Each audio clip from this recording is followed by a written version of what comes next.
Welcome to On the Chain. Let's recap this article here. This was actually published by Ripple back in July 6th. Yep, But it's probably pretty solid. We probably should walk through this again. Some good relevancy here, because there's a couple of very important statements.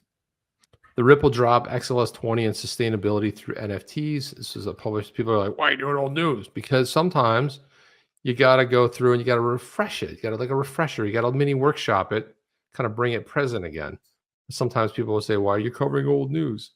There's Monica Long. She's super happy. Like, what do you think about the XLS-20? I just fired up. Just fired up, man. Expecting big things. There you are right there. And there's the video on it. But we're going to go into the copy here. So big dreams for NFTs. Well, the most common use case for NFTs is collectibles. And that's been an exciting area. Not this year. It was more exciting last year. It's sort of sales have plummeted like 80%. NFTs are kind of a thing of the past. However, what we're seeing, Chip, with that Roofstock selling that first real estate on the blockchain and selling it as an NFT, I think, and that was real estate. Yeah, and tokenizing. Yeah, and also too, wouldn't it be interesting, Jeff, if let's say Roofstock, you built in a what is that called? A commission? What is that called when you royalty? So royalty. The next time the house is sold, the other person gets 2%. It's like, okay, that's awesome, right? I mean, it's like every time then the house changes hands, and then it's 2%. I like it. Get a little something, especially if that NFT is really cool.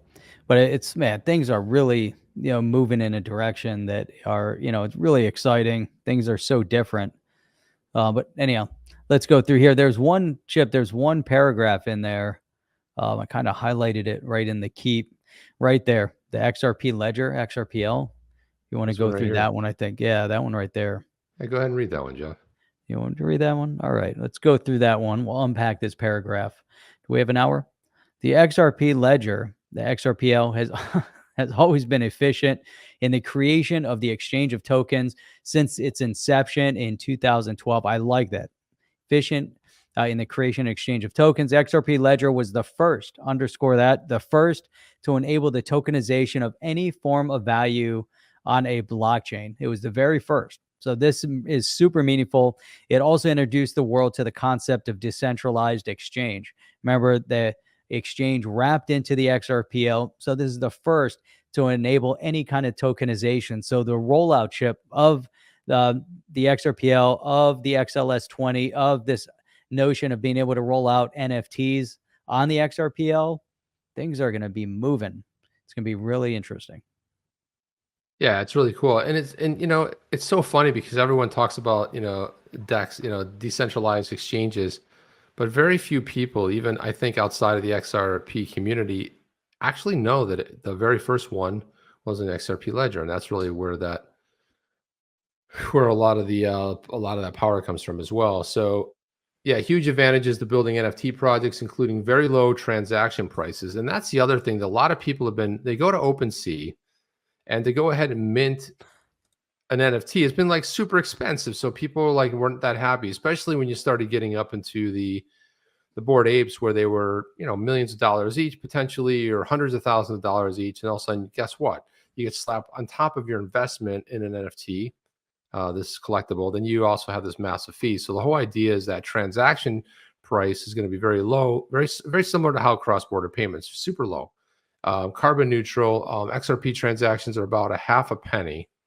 You're like, a half a penny? That's BS. I'm not paying that, Jeff. Way too much money. And powerful value proposition for developers of NFT projects that may have been previously deterred by expensive gas fees on other blockchains. Gee, Jeff, what do you think they're talking about right there? Expensive gas fees on other blockchains. Let me think about this. Could it be Ethereum? Maybe, I don't know. Is it Ethereum? Is it Bitcoin? Gas fees. Ethereum. So right here it talks about gassy. Yeah, a lot of gas fees. XLS-20 unlocks new potential for creators on XRPL. Standard proposed by Ripple, now for approval. We're almost there.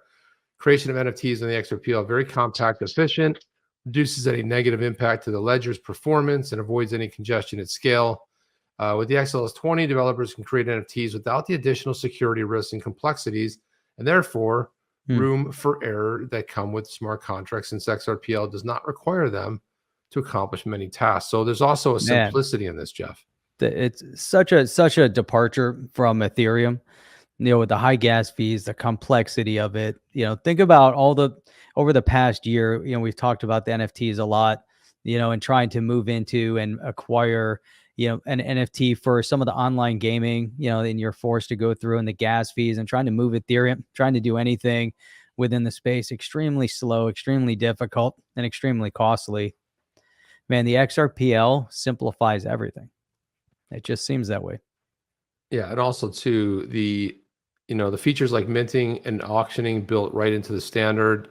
It seeks to bring significant ease to the developer creation process, and that's another thing too. A lot of people have wanted to do stuff, but it's like very complicated and very stressful. Monica stressed how Ripple has always believed the power of the XRP ledger is tokenization, liquidity, and settlement. So there you go, right there. So we're so good at doing these things across the board. A broad set of use cases on a global scale, and that's what it builds us towards the Internet of Value, that IOV that we hear so much. And I think nobody's done it better than to get that out there than Brad Garlinghouse. Democratizing access to blockchain and crypto among various use cases, such as payments of carbon credits, presents a unique opportunity. The markets are more competitive, they're efficient. Carbon credits. Then you have sustainability has been a key impact for Ripple. And then you have, let's see what else. Yeah, that's pretty much it. But that's pretty much it, Chip. I think the key point with all of that was the notion of the fact that the XRPL did it first, does it better, does it more efficiently, it's less expensive. Just overall, as this rolls out, I mean, it's gonna be super, super exciting. So the question here that we need to throw out, and we'll throw this out as a poll to the community at large. I want to throw this out and say, okay, will the XLS-20 have an impact on the price of XRP? So I'm going to put that as a poll, Chip, out, and let's see how people answer that. So I'm going to try to find where the polls are. Look at this. We can even have a Q&A. They added something brand new here to YouTube. Did so not it's know throwing that. me off here. Answer viewer questions live. Wow, start a Q&A. Are you down with OTC? Please like, subscribe, and click the bell to be notified when the next video drops.